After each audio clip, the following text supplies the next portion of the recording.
Reporter exclusive. Welfare പാർട്ടിയെ ചൊല്ലി പാലക്കാട് മുസ്ലിം ലീഗിൽ പൊട്ടിത്തെറി. വെൽഫെയർ പാർട്ടിക്ക് വേണ്ടി ഔദ്യോഗിക സ്ഥാനാർത്ഥികളെ തോൽപ്പിക്കാൻ ലീഗ് നേതൃത്വം ധാരണയുണ്ടാക്കിയെന്നാണ് ആരോപണം. ജനകീയ കൂട്ടായ്മ രൂപീകരിച്ചാണ് തെരഞ്ഞെടുപ്പിൽ മത്സരിക്കാൻ ഒരുങ്ങുന്ന മുസ്ലിം ലീഗ് ഭാരവാഹികൾ. വെൽഫെയർ പാർട്ടിയുമായി ധാരണയുണ്ട്, നീക്കുപോക്കുണ്ട് എന്നുള്ളത് കഴിഞ്ഞ ദിവസം സംസ്ഥാന മുസ്ലിം ലീഗ് ജനറൽ സെക്രട്ടറി വളരെ വ്യക്തമായി പറഞ്ഞിരിക്കുന്നു. അതിവിടെയാണ് ഞങ്ങൾക്ക് വിയോജിപ്പുള്ളത്.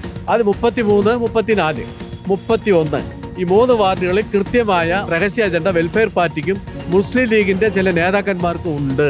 വെൽഫെയർ പാർട്ടി ജമാഅത്തെ ഇസ്ലാമിയുമായിട്ട് യാതൊരു നിലയ്ക്കും ധാരണയില്ല എന്ന് പ്രാദേശിക ഘടകം പറയുമ്പോഴോ എന്തുകൊണ്ട് കഴിഞ്ഞ 4/10/2025 ജില്ലാ മുസ്ലിം ലീഗ് ഓഫീസിൽ വെച്ച് മാരത്തോൺ ചർച്ച നടത്തി?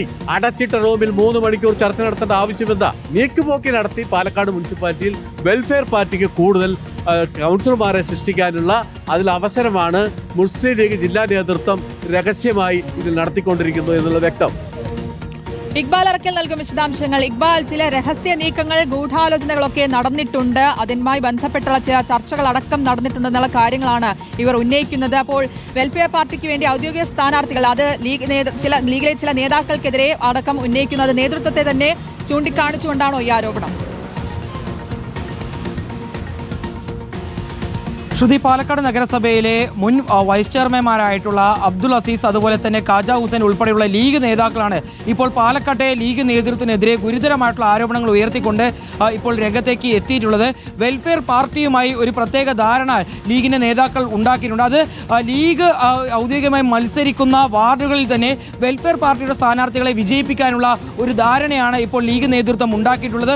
ഇതുമായി ബന്ധപ്പെട്ടുള്ള ചർച്ച ഇക്കഴിഞ്ഞ 4-ന് പാലക്കാട് ലീഗ് ഓഫീസിൽ വെച്ച് നടന്നു എന്നുള്ളതാണ് ഇപ്പോൾ ലീഗിന്റെ മുൻ നേതാക്കളായിട്ടുള്ള ടി അബ്ദുൾ അസീസ്, കാജ ഹുസൈൻ ഉൾപ്പെടെയുള്ള നേതാക്കൾ ഇപ്പോൾ ആരോപിക്കുകയും ചെയ്യുന്നത്.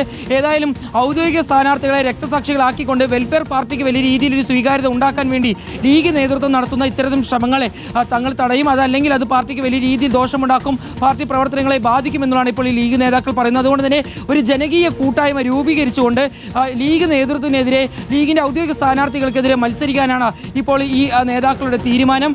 പൂളക്കാട്, അതുപോലെ തന്നെ വെണ്ണക്കര സൗത്ത് ഉൾപ്പെടെയുള്ള വാർഡുകളിലാണ് വെൽഫെയർ പാർട്ടിയുടെ സ്ഥാനാർത്ഥികളെ വിജയിപ്പിക്കാനുള്ള ഒരു നീക്കം ഇപ്പോൾ, അല്ലെങ്കിൽ അത്തരത്തിലൊരു ധാരണ ലീഗിന്റെ നേതാക്കൾ നടത്തിയിട്ടുള്ളത്. ആ ധാരണ പൊളിക്കാൻ വേണ്ടി അതേ വാർഡുകളിൽ ലീഗിന്റെ അനൗദ്യോഗിക സ്ഥാനാർത്ഥികളായി തങ്ങൾ മത്സര രംഗത്തേക്ക് വരും എന്നുള്ളതാണ് ഇപ്പോൾ ലീഗ് നേതാക്കളായിട്ടുള്ള ഈ ടി എ അബ്ദുൾ അസീസ്, അതുപോലെ തന്നെ എം കാജ ഹുസൈൻ ഉൾപ്പെടെയുള്ള നേതാക്കൾ ഇപ്പോൾ പ്രതികരിക്കുകയും ചെയ്തിട്ടുള്ളത്. അവരുടെ ആദ്യ പ്രതികരണമാണ് ഇപ്പോൾ റിപ്പോർട്ടർ TV ഇപ്പോൾ പുറം ലോകത്തേക്ക് എത്തിക്കുകയും ചെയ്തത്. ഏതായാലും വെൽഫെയർ പാർട്ടിയെ ചൊല്ലി പാലക്കാട് ലീഗിൽ വലിയ രീതിയിൽ ഇപ്പോൾ കലഹം ആരംഭിച്ചിരിക്കുന്നു. അതിന്റെ ആദ്യപടിയായി ഇപ്പോൾ ഏതായാലും മുൻ നഗരസഭാ വൈസ് ചെയർമാൻമാരായിട്ടുള്ള കാജ ഹുസൈൻ, അതുപോലെ തന്നെ ടി എ അബ്ദുൾ അസീസും ഇപ്പോൾ ലീഗ് ഔദ്യോഗിക നേതൃത്വത്തിനെതിരെ ഇപ്പോൾ മത്സര രംഗത്തേക്ക് വരികയാണ്. ശ്രുതി, ശരി, ഇക്ബാൽ അറക്കലാണ് വിവരങ്ങൾ നൽകിയത്.